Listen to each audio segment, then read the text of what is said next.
So if you've been with us, we've been in this series called Visitation, and the idea is that in the Old Testament, they're almost like anomalies. And most of the time, people don't touch them. People don't speak on them, but we do, just for grins, because it's kind of hard to explain. But we believe that God visited three, 4, 5 times in the Old Testament, and when he visited, it was pretty obvious.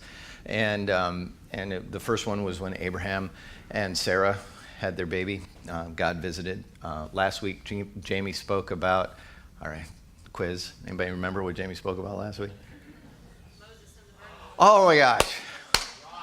You win. Moses and the burning bush, the great I am. And this morning we're going to be in the fiery furnace.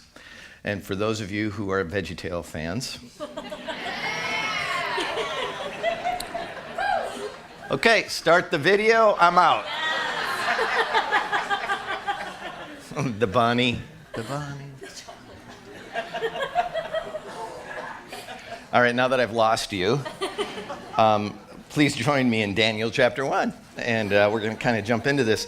But before I that's terrible, I shouldn't have done that. The point, though, this morning, I want to give you a little bit of the tension that exists, not just in this story, but for human beings. The tension is, and there's two things that kind of play themselves out in the lives of all human beings. And the first is this, is that good things happen to bad people, and bad things happen to good people. And sometimes we cannot, for the life of us, make sense as to why that happens. It's bad things happen to good people. It's the people that continually, ongoingly, it feels like it doesn't matter which way they go or which way they turn, their circumstance automatically just turns into a bad circumstance. And it's usually not a decision they made. Like it's more resting in this idea of life happens to them. Like there's a car accident, it wasn't their fault. There's a sickness in their family, it wasn't their fault. There's just a number of things that happen to them. And you know people like that. You may be sitting there going, that's me. That happens to me all the time. And bad things happen to good people. But good things happen to bad people. It's the guy sitting in prison that happened to get a lottery ticket at the store that he robbed. And he's sitting there going, hey, I won $10 million while he's sitting in prison, right?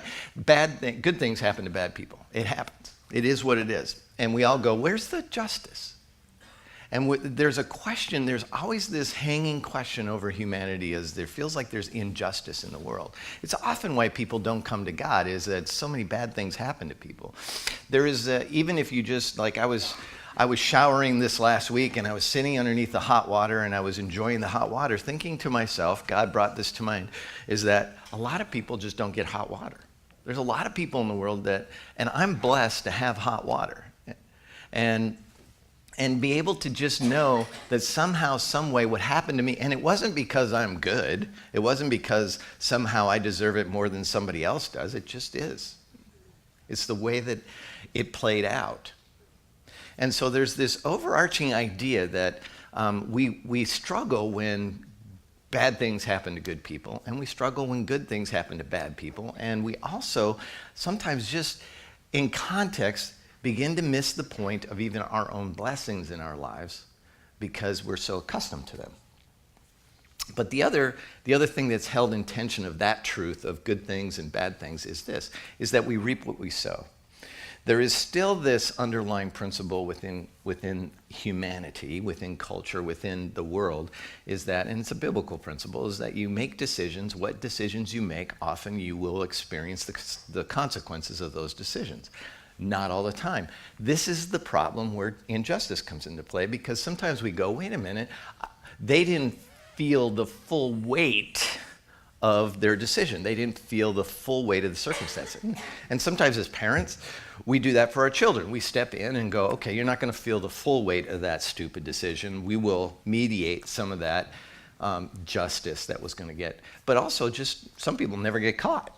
Some people, drive 100 miles an hour all the time, never get a ticket. Somebody one day drives 45 and a 35 because they're late for work, and they're usually like the one person that always keeps, and they get pulled over and get a ticket. Right? Yeah, that's like half this room, and then the other half's going, I never get tickets, and I drive 100 miles an hour. But there's this, there's a, how does that work? How does all this play together? And I think really this story this morning speaks to these ideas. It speaks to the idea that there's something bigger at play, and it also speaks to the idea that we live in a fallen world, it's broken, and it's pretty obvious. And as we live and breathe in this world, justice is difficult to understand sometimes. And sometimes you reap what you sow, and sometimes you don't reap the full consequences of what you sow. Sometimes you don't get the full blessing. You can do the right thing and never get anything in return. All that's true, right? All of it's true. Good things happen to bad people. Bad things happen to good people. All of that is true. And so you find yourself a little bit in a quandary of, now, what do I do with God in that?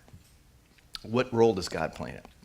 And I'd like to at least venture down the path of how this story speaks to that. And so we are going to be in Daniel chapter 1. And I want to take you first to Daniel chapter 1, verses 1 and 2, and speak to this idea. And I want you to know where we are in the context of the life of the nation of Israel. And we are past King David, past King Solomon, past the divided kingdom. And we are at the moment where Jerusalem is about to fall. And all the remaining Israelites are taken into captivity. Some are left there, a remnant is left there, but most of them are taken into captivity by King Nebuchadnezzar of Babylon. These are the first two verses of the book of Daniel. In the 3rd year of the reign of Jehoiakim, king of Judah, Nebuchadnezzar, king of Babylon, the massive power of the day, came to Jerusalem and besieged it. And the Lord delivered Jehoiakim, king of Judah, into his hand, along with some of the articles from the temple of God. These he carried off to the temple of his God in Babylonia and put them in the treasure house of his God. And so what we have is the moment that Jerusalem falls, Nebuchadnezzar conquers them, and they take away stuff from the temple, which is a big deal. And so where we're at in history is that the kingdom has fallen and they're in exile. And so now we're introduced to the main characters in verse 17. We're introduced to them a little earlier, but Daniel comes with Shadrach, Meshach, and Abednego because they gathered up some of the royal family and some of the big thinkers of Israel, and they brought them to Israel, and they wanted to train them and equip them, and so they did. And verse 17 says this: "To these 4 young men God gave knowledge and understanding of all kinds of literature and learning, and to Daniel could understand visions and dreams of all kinds." And then verse 20, "In every matter of wisdom and understanding about which the king questioned them, he found them 10 times better than all the magicians and enchanters in his whole kingdom."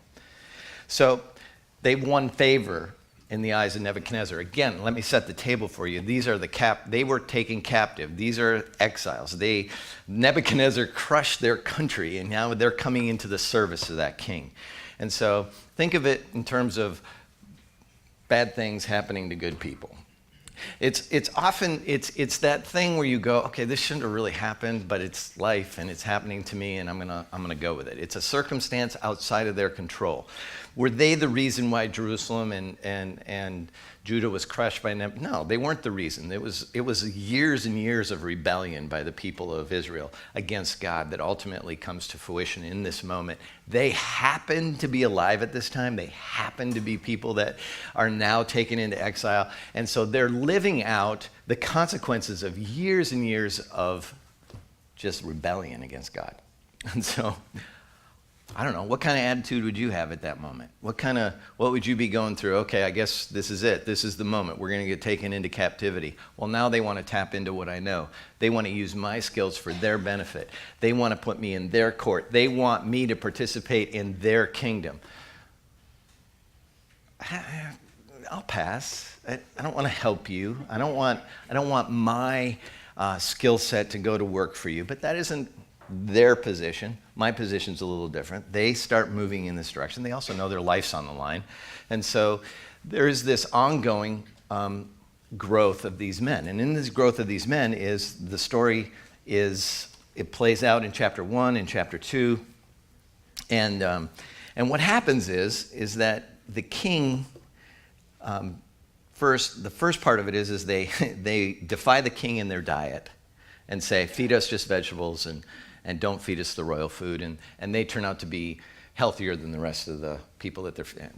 So there's this piece where God's hand's on them, and it's real obvious. And then there comes this moment where King Nebuchadnezzar has a dream. He has a dream, and he doesn't know what it means. And so he sends to his wise men, to his counselors, and says, hey, you guys got to interpret this dream for me because I don't know what it means. And so they all come, and he says, but here's the caveat. I'm not going to tell you what the dream is, because if you're really a magician, a real astrologer, or a real wise man, you'll know what the dream was, and you'll be able to interpret it. And they all look at him like, we can't do that. You got to tell us what the dream was. And Nebuchadnezzar gets really mad because he realizes these guys, in his mind, are all useless. So along with Daniel and Shadrach, these guys weren't at that particular meeting, but he decides, kill them all. So they're going through the country. They're killing all the wise men, the advisors, the astrologers, and magicians, of which Daniel and Shadrach, Meshach, and Abednego are a part of those. And so the crew that's going to do the murdering shows up apparently at Daniel's house. And so this is in chapter 2, a little different. But they show up, and he goes, wait a minute. What's going on? What happened that you're doing this? And they explain it to him, and he goes, in essence, give me a shot at it. Let me see if I can interpret the dream. And thankfully, Daniel tells him what the dream was, interprets the dream, and King Nebuchadnezzar is overjoyed. He's overjoyed to the point where he elevates these guys to positions of influence within his court, and actually Daniel is promoted to the king's court, and the three, Shadrach, Meshach, and Abednego, are made governors over the province of Babylon. Big deal. These guys have now moved up in the world. And in moving up, they keep getting more and more influence and more probably enemies, is what I would say. But the subplot, obviously, going on behind the scenes is all the Babylonians that are loyal to the king are wondering, how did these foreigners get moved up into these spots? And so they create a plan. Their plan is, if we can get Nebuchadnezzar in his vanity to set up a giant chocolate bunny. My bad. We can get Nebuchadnezzar to set up this idol and make everyone bow down to it because he's so vain. And so that's where this kind of takes a turn.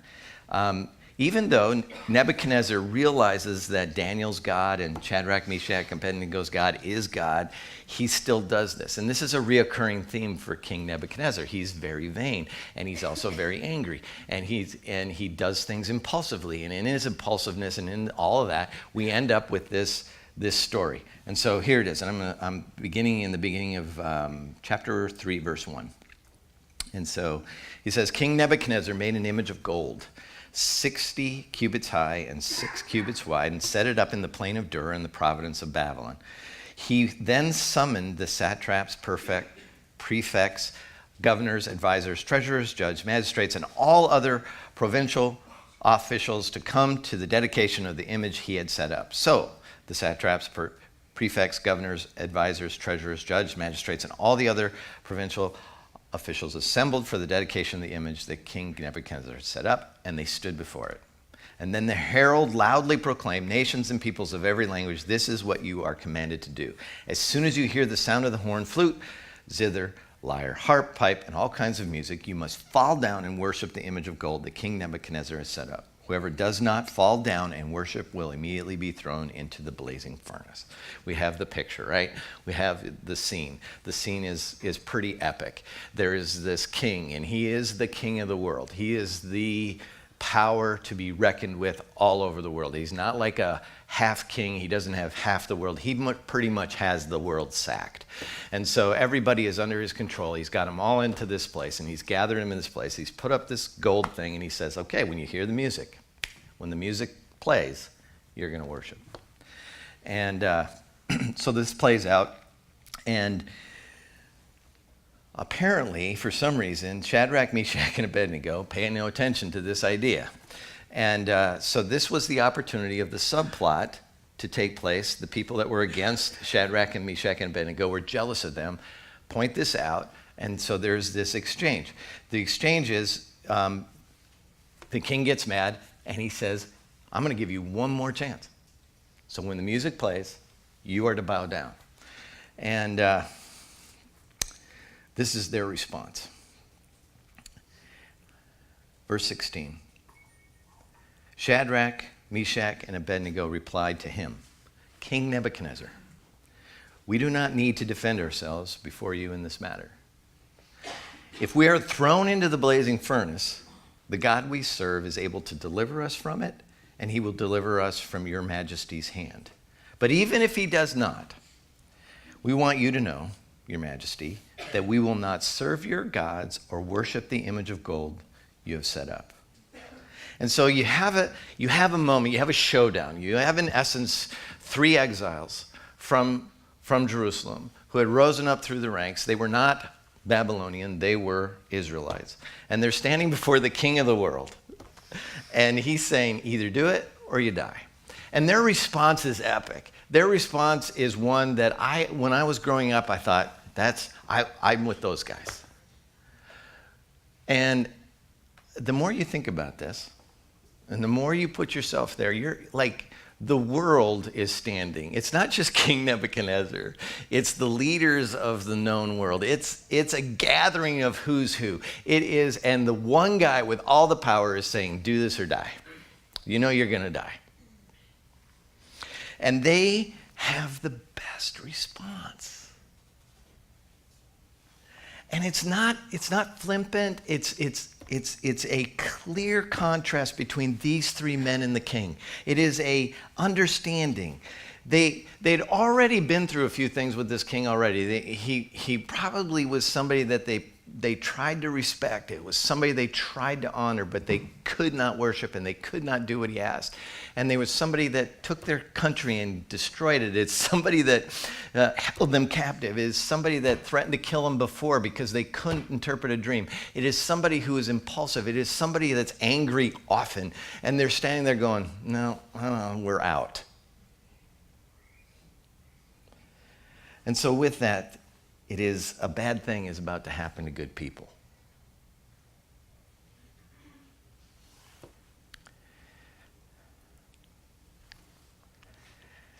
And so what kind of faith does it take to stand in front of a king and say, nope, I'm out. I'm not doing it? What kind of faith does it take to say, I'm going to trust my God more than I'm going to trust you? See, this is the difference. This is the moment. This is the moment when faith comes into play. And so what kind of faith gets you to the place where you go, okay, in the midst of all that is happening around me, in my current circumstance, I'm going to choose to do the right thing. I'm going to choose to follow God. What allows for that? And I would tell you this, is that their faith was rooted in past experiences with God. Their faith in that moment was saying, yep, he's delivered us up until this point. We could have died in the siege on Jerusalem. We could have died when we got here because we didn't eat the right food. We could have died because we couldn't interpret. We could have died a bunch of times, and now it's just another moment. It's another moment, but yet God has preserved us. God has brought us to this point. But nothing up until this point was what they had done had made that point, had made them alive. It was what God just saved them. Over and over again. He had preserved them. And so their faith was in God. And so I love their phrase. Their phrase is perfect. They say, and this is their understanding of God. This is their depth of faith. And their response is, if we are thrown in the blazing fire, the God we serve is able to deliver us from it. That phrase is perfect. Because what they're saying is he's able. We believe in a God that is better than your God. We believe in a God that's more powerful than you, King Nebuchadnezzar. We believe in a God that is able. But we also believe in a God that's not obligated. This is really important. This is the tension that we live in. This is the tension for us as followers of Christ. This is the moment where we go, okay, we believe in a big God. We believe in a God that is so big that he's above all our circumstances. But we also believe in a personal God. We believe in a God that's with us and alongside us. And we see that when we get into the fire, that God's with them. But we also believe that God is able to do whatever he chooses, whatever he wants. We believe God is more powerful than any circumstance I will face or you will face. We believe in the power of God. We sit there, we stay there, and we believe it. But we also believe that God is not obligated to answer our prayer or deliver us in the means in which we want. Because either way, if we believe God is not able, we worship a really small God. And I would argue we don't worship God. We worship something of our own making if God is not able. But I'd also argue that if we believe that God is obligated to deliver us in a way that we imagine or think it ought to be delivered, we worship a small God. Because now we've become God and said to God, okay, this is how you are to deliver me. And so it's not meant to be that way. It's not meant, because that's a small God. Because if the only way he can deliver me is the way that I imagine he can deliver me, I don't want to worship that God. I want to worship a bigger God. And we have a bigger God. And so what's taking place here is the full knowledge of who God is. Yeah, he's able. He's able to deliver us from the fire, whatever fire we're in, how hot you make that furnace, he's able. But if one way or another, he's going to deliver us from you, the king. This is what they say. If we are thrown into the blazing fire, the God we serve is able to deliver us from it, and he will deliver us from your majesty's hand. One way or another, they're getting delivered that day. But even if he does not, we want you to know, your majesty, that we will not serve your gods or worship the image of gold you have set up. That's so good. Because there's a deep understanding of who God is. There is a faith that's rooted in this idea that deliverance is not in the means in which I have to see it. And there's an overarching understand that something bigger is at play than just me. There's faith that obviously something bigger, if you're standing before the king of the world, something big's happening. But not, beyond that is this idea that in our lives we all face something. There's circumstances we go through, there's life we go through, there are hard things we go through, and for the moment, let's just call it the fire, so that we kind of get an idea of a mutual thing. There's people that we watch go through fire, and we go through fire. It's part of the human condition. It's part of the injustice of the world. It's part of, and I'm not talking about reaping what you sow. I'm talking about the things in life that happen to us that we go, why is this happening to me? And why is this happening to her or to him? In one of my previous pastor's stints, I guess. Yeah, let's just go there. Excuse me.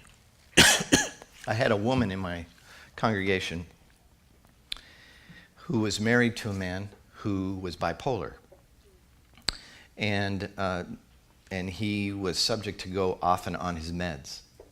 And life was really hard. It was a fire. And it was difficult. And that story reflected in the lives of their children. It reflected in her life. And it went on. Since when I met them, they were married for at least 15 years, so about 5 years. So I knew him for about 5 years in this up and down. When he was good, he was really good. And when he was bad, he was really bad. And so it was difficult. It was a hard life. It was a fire. And she endured, and she always sought God, and she was faithful in that. And then at one point, he just decided, I don't want to live with you people anymore, and he left. And in his leaving, he ended up committing suicide. And so she was living with that, and it was difficult. And we walked through that. And then a year later, she got remarried. He got remarried to a guy, they were married for 2 years, and he was diagnosed with pancreatic cancer. And so she watched the man that she loved, treated her exactly different than the other guy treated her. Mountain of a man deteriorate and die. And I, you know how you sit and watch somebody and you go, how do you do that? She didn't choose either of those things. They just happened to her. It's the bad things happen to good people scenario. It's the injustice. It is the, wow, I don't even know what to say. I don't know how to even answer the question of why this happened to you. other than this. There's a bigger purpose at play. You were put through the fire. The question becomes, what do you do with the fire and what happens in the fire? And that's the beauty of this. This story is so good. As the story continues, then Nebuchadnezzar was furious with Shadrach, Meshach, and Abednego, and his attitudes towards them changed. He ordered the furnace heated 7 times hotter than usual. Commanded some of the strongest soldiers in his army to tie up Shadrach, Meshach, and Abednego and throw them into the blazing furnace. So these men, wearing their robes, trousers, turbans, and other clothes, were bound, thrown into the blazing furnace. The king's command was so urgent and the furnace so hot that the flames of the fires killed the soldiers who took up Shadrach and Meshach and Abednego. And these 3 men, firmly tied, fell into the blazing furnace. So the execution of this was carried out, and men died while they were doing it. I don't know how hot that is, but that's hot. Really hot. And then King Nebuchadnezzar leaped to his feet in amazement and asked his advisors, "Weren't there 3 men that we tied up and threw into the fire?" They replied, "Certainly, Your Majesty." He said, "Look, I see 4 men walking around in the fire, unbound and unharmed, and the 4th looks like the Son of God's." And let me ask you, what happens when God shows up in the fire? When I read this, I've read this passage, I don't know how many times, I've spoke on it a few times, but I always ask this question: what happens when God shows up in your fire? What happens? Because what's happening here is amazing, because there's people who died just throwing these guys in, they get thrown in the fire, and this is it. He's in the fire with them. He's present in the fire. He doesn't put out the fire. He doesn't keep them from being in the fire. He doesn't put out, but he's in the fire with them. And I think that's the answer to the question. The answer to the question isn't how do we put out the fire and why did God allow the fire to happen and why is this happening to me? The question is God with you in the fire? And the answer to that question every time is yes. The answer, though, is predicated for us based upon how we feel or understand God. Not whether he's there or not, because he's there. They happen to be able to see him. There's something bigger at play. The king of the world is watching. And there was something bigger at play. Sometimes there's always people watching us when we go through the fire. I was watching my friend go through the fire. And I learned from her. And she learned from me. She went through the fire. Going through 2 husbands in a short period of time. The amount of pain that's involved, the amount of fire, the amount of ongoing anguish that she watched her kids deal with it. And so there's always someone watching as we go through the fire, but there's always fire. The question isn't whether the fire gets put out. We want it put out. Our answer to the question would be, if I thought God was able, then the answer is put out the fire. And sometimes he says, no, there's a bigger thing going on here, Kevin. There's a bigger thing. And that bigger thing has to come to fruition, so you get to go through the fire with me. Not alone, with me. That's huge. But as a kid, I was afraid of the dark. I don't know if anybody else in this room was afraid of the dark, but I was afraid of the dark. And the youngest of 4 kids, 2 older brothers, that is like the worst fear you can have. Because they just amplified that problem. They'd turn the lights out on me. They'd do all kinds of things to me. They'd hide in the closet after I went to bed. So there was this... Yeah, it wasn't funny at the time. It's funny now. But there's this, and it was paralyzing for me. What made it worse was my misunderstanding of God. My fear was amplified because I thought God was my enemy. Not only was I fearful that the devil was in the closet, which my brother convinced me of, but that's when God came and made sure that you paid for your sins in the dark. So not only was I afraid the devil would show up, I was afraid God would show up. So all my power of overcoming my fear went away. because I was afraid of the source of power that would deliver me. I didn't want to run into the arms of God for a rescue. I wanted to run away from God because I was afraid. We go through life or angry. You could put angry into that. I'm angry that I'm in this place, so I don't want God to be with me. See, we cut off the power of God because of the way we see God. So how we see God is enormous. How these guys saw God was enormous. But can you imagine now being in the fire and God shows up? Because I want you to imagine that. Because when you're in the fire, God has already shown up. Do you see him? Nebuchadnezzar then approached the opening of the blazing furnace and shouted, "Shadrach, Meshach, and Abednego, servants of the Most High God, come out, come here." So Shadrach, Meshach, and Abednego come out of the fire. And the satraps, prefects, governors, and royal advisors crowded around them. No kidding. They saw that the fire had not harmed their bodies, nor was a hair on their heads singed. Imagine that. Their robes were not scorched, and there was no smell of fire on them. When's the last time you lit a match and you didn't smell like fire? Then Nebuchadnezzar said, "Praise be to the God of Shadrach, Meshach, and Abednego, who has sent his angel and rescued his servants. They trusted in him and defied the king's command and were willing to give up their lives rather than serve or worship any god except their own God. Therefore I decree that the people of any nation or language who say anything against the God of Shadrach, Meshach, and Abednego," it gets a little violent here,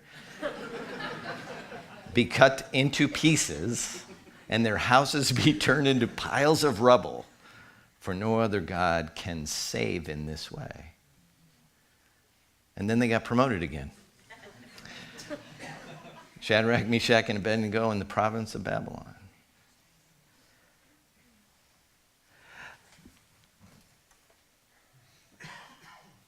It amazes me that, they could have been burned up in the fire. Any number of things could have happened to them. They believed in a God that was able but not obligated. I believe that they believed he would show up. I'm not sure they believed that he would show up in person, but he did. And this is all speculation because these are some of the people I want to talk to when I get there on the other side of this. These people fascinate me because I want to go, okay, what was the conversation? What were you talking about in the fire? Think about this for a minute, in the fire. What do you talk about to God in the fire? My guess is they weren't saying, "Why did this happen to me?" They weren't saying, "Why couldn't we have done this before they threw me into the fire?" I think the conversation would have been, "Oh, wow, I'm so glad you're here." I think the conversation was a little more intimate. And maybe there was no conversation at all. There was just presence. But I'm betting there was conversation. Because relationship has conversation. And Jesus, being there with them, saved them. Jesus being there with them saved them. When we're in our fire, Jesus with us saves us. It isn't that the fire went out. It was that Jesus was there.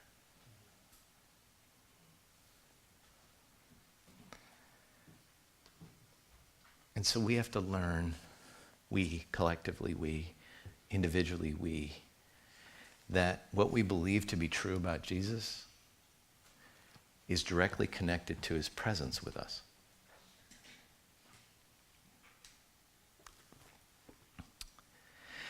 And so therefore, when there is a fire, whenever something, that circumstance is outside of your control happens, the answer to the question isn't where is God? The question is, what do I believe is true about God?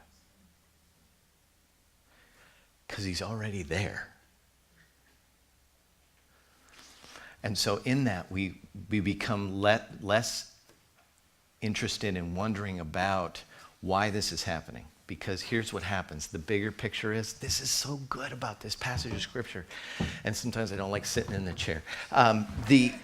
It's so good about this passage of Scripture is that the God who delivers changes the mind of the king of the world because he showed up. And it changes the life of all the people in the kingdom because God is elevated to his right place in the kingdom. Dang. Because God showed up. Because 3 guys were thrown into a furnace. See, when God shows up, people get saved. And here's the thing, he's always showing up. We just don't see him. Therein lies the tension. Because what we do with the idea of injustice, these guys could have said, just been angry at God. This crap keeps happening to us. He wants to kill us again. He's just going to throw us in there. They weren't angry. They were about a God who was able but not obligated. See, we neuter God when we make him obligated, and we neuter God when we make him unable. And then you can't see him because your God's too small, because you stepped on him in the process. The beauty of God is he'll let you go there, but he'll keep telling you, I'm here, I'm bigger than this. There's a bigger thing at play. This isn't all about you. There's a whole lot of other people at play. There's a whole kingdom at play. Shadrach, Meshach, and Abednego. There's a whole world at play. And when I show up, people get saved. That's so cool. I love that about God, and I love that about this passage and what it does for our faith. I'm out of time, but I got to tell you one last thing. And this is so true of humanity, it's so true of humans, is that King Nebuchadnezzar, if you read the whole book, King Nebuchadnezzar is quite a character. He gets warned in a dream again. And Daniel interprets the dream and says, look, what's going to happen to you is you're going to lose your kingdom. You're going to end up doing this. And the king, and he just doesn't get it. And one day he's standing on his palace. He's overlooking Babylon. He's got everything anyone can imagine, and he attributes it all to himself. He says, look what I built. And God delivers him to that dream. He grazes in the fields like an oxen. He loses his mind. He grows claws like a bird. And he turns into this creature that nobody wants to be around. Because this is the guy that saw God in the furnace. And he forgets a few years later about who God is. And he attributes all the glory to himself. The beauty of God is he redeems him later. See, when God shows up, crazy stuff happens, but mostly God's redemptive and God saves. Anyway, all that to say this. As we go into this next part of the gathering, is an opportunity for you to reflect on what you believe to be true about God.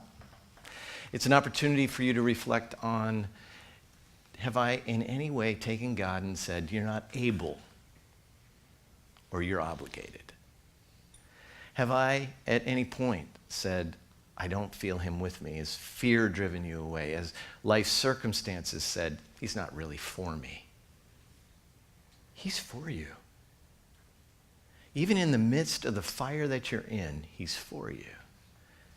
Even in the midst of watching other people that you can't understand why they're going through the fire, he's for them. You've got to watch, pay attention, and your truth about God will determine whether you see him or not. What you believe to be true about God really matters, especially in circumstances when there's fire involved. Let's pray. Jesus, thanks. Thanks that you promise to be with us, that you will never forsake us, that your love prevails,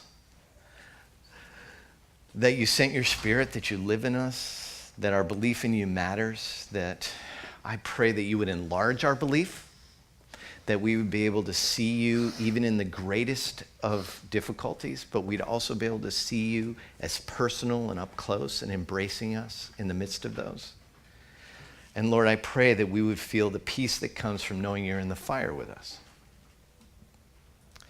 And Lord, I pray for, you prompted me, Lord, I pray for individuals in this room that are going through a fire right now and they can't find you, that you would make yourself very present to them right now so that they can feel your presence, so that they know that you're there. I pray that they and us and all of us in this room would dismiss any of the things we're holding against you that keep us from seeing you, and also that we would see you as big as you really are. That we would be awed by the idea that you could save 3 men from a fiery furnace and not a hair on their head was singed, not a smell of smoke on them, demonstrating your power to the King of the world so that he may see you as the King of all. That's you. And you say you're with us in whatever fire we're in. We ask you, we draw close to you, that we might be in your arms, and that we pray this for everyone going through a fire. It's in Jesus' name I pray, amen.